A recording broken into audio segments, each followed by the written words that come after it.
Okay, ito man tenggen, ito dahil sa report, nagaputa din the College of Medicine, maragsakan, kalpasan ang nakagunod dagiti board takers, tiya 100% passing rate mga idol. At ito man ti report. IFM News. IFM News. IFM News. Lokal.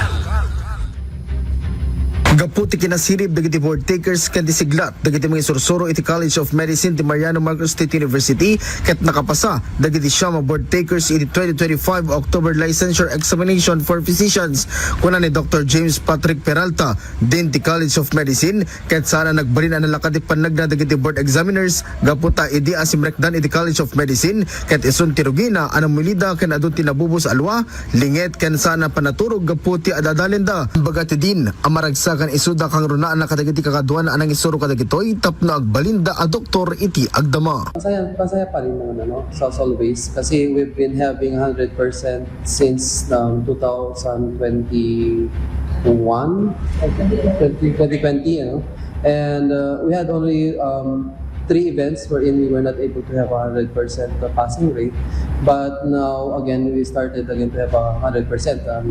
Also last March 2020 this year, we had also a 100% passing rate. So hopefully tuloy-tuloy ulit. And naputol lang siya for 3 board exams. So hopefully we will have again those continuation of our performance in the board exam. Kabayatan na kuna ni Dr. Ira Cassandra Castro Agra top 1 ti March 2023 Physicians Licensure Examination ket kanikanayon ng ibalbalakad kadagiti estudyante nga agsubad iti komunidad no agbalindanto nakaskan kuana a doktor. What really made me decide to stay in Ilocos Norte is number one, ever since I was in college, the Mariano Marcos State University has always inculcated in me to give back to the community. And of course, what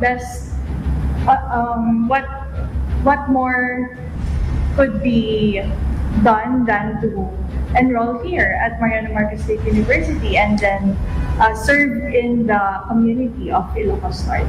Namuan at the College of Medicine ket eksklusibo laeng para kadagiti estudyante nga Ilocano. Gapu iti daytoy ket nagyaman met dagiti naganak ken kastapayen dagiti estudyante iti Mariano Marcos State University. Para iti IFM News, Idol Lawrence Martinez, Tatak, RMN.